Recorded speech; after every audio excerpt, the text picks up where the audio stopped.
आप सभी को जय मसीह की। Praise the Lord. परमेश्वर की महिमा हो। तो आज हम पवित्र बाइबल में से जानेंगे कि जब हमारे सामने कोई आपत्ति और मुसीबत आती है तो हमें घबराने की जगह कैसे अपने परमेश्वर पर विश्वास रखना चाहिए, जिससे परमेश्वर हमारी विपदा से हमें उभारने के लिए हमारे लिए रास्ता तैयार करते हैं। तो आइए हम देखते हैं मूसा और परमेश्वर के बीच लाल समुद्र को लेके रोमांचक संवाद, जब समुद्र दो हिस्सों में बट गया था।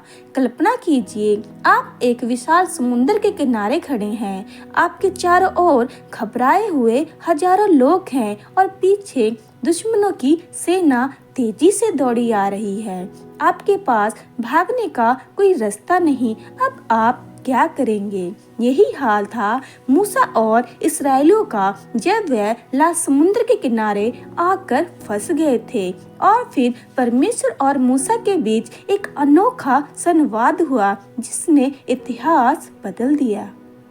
लाल समुद्र को देखकर मूसा घबराए नहीं, लेकिन उन्होंने परमेश्वर से प्रार्थना की। मूसा ने कहा, हे परमेश्वर, अब हम क्या करें? हमारे पीछे फिरौन की सेना है और आगे ये विशाल समुद्र। लोग घबरा रहे हैं, वे मुझसे सवाल कर रहे हैं, मैं क्या उत्तर दूं? तब परमेश्वर मुस्कुराए और बोले, मूसा, तुम मुझसे क्यों प्रार्थना कर रहे हो? आगे बढ़ो, अपनी छड़ी उठाओ और समुद्र की ओर बढ़ाओ। मैं रास्ता बना दूंगा। जिसे आप पढ़ सकते हैं निर्गम 14 का अध्याय 15 से लेकर 16 के वचन में लिखा है। जैसे कोई अंधेरी गुफा में हो और अचानक एक रहस्यमय रोशनी से रास्ता दिखने लगे, बस ऐसा ही हुआ था। तब मूसा ने ईश्वर के आदेश का पालन किया।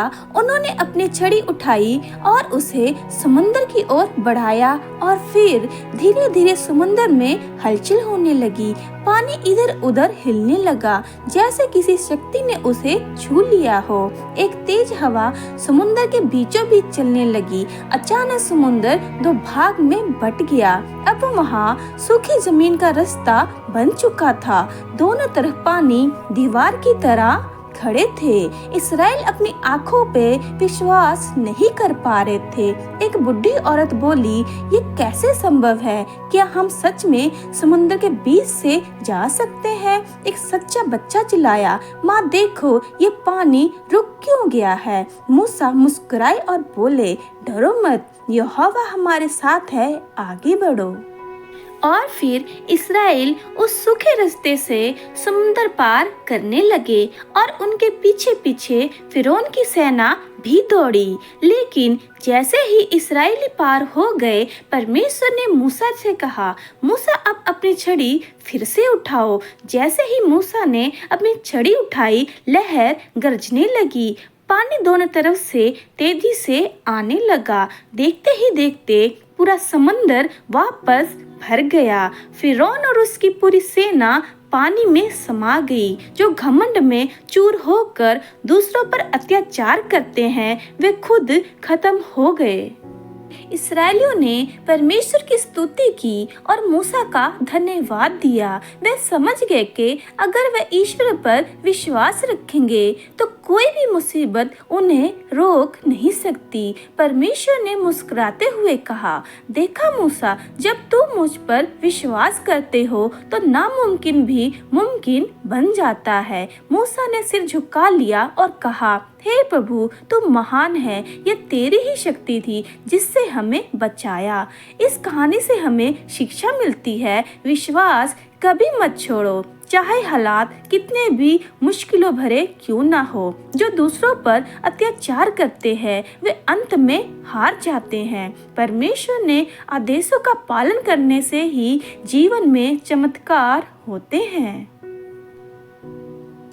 मेरे प्रियो, लाल समुद्र की घटना हमें सिखाती है कि विश्वास, धैर्य और परमेश्वर की शक्ति पर भरोसा रखने से असंभव भी संभव हो सकता है ये कहानी आज भी लोगों को हिम्मत और प्रेरणा देती है। जैसे कि इस्राएलियों को शुरुआत में लगा कि वे फंस गए, लेकिन परमेश्वर की योजना सबसे अच्छी थी। ये हमें सिखाता है कि जब हम मुश्किल में हो तब भी हमें परमेश्वर की योजना पर भरोसा रखना चाहिए। जैसे परमेश्वर मूसा के अंग संग रहे और परमेश्वर ने मूसा की हर एक प्रार्थना का उत्तर दिया और उसे हर एक मुसीबत से निकाला, वैसे ही परमेश्वर हमें भी हर एक मुसीबत से निकालेंगे। तो आइए आज हम प्रार्थना करते हैं। हे परमेश्वर, जैसे आप मूसा के संग रहे वैसे ही हमारे संग रहे और हमारी प्रार्थना का उत्तर देकर हमें हमारी मुसीबतों आपत्तियों से छुड़ाएं। और ये प्रार्थना यीशु के नाम से मांग लेते हैं, आमीन। पिता इन्हें सुने और ग्रहण करें। मेरे प्रियो, आज के वीडियो में बस इतना ही। आगे हम जानेंगे परमेश्वर के द्वारा मूसा को दी हुई 10 आज्ञाओं के बारे में। और इस वीडियो को ज़्यादा से ज़्यादा शेयर करें, लाइक करें और कमेंट करें।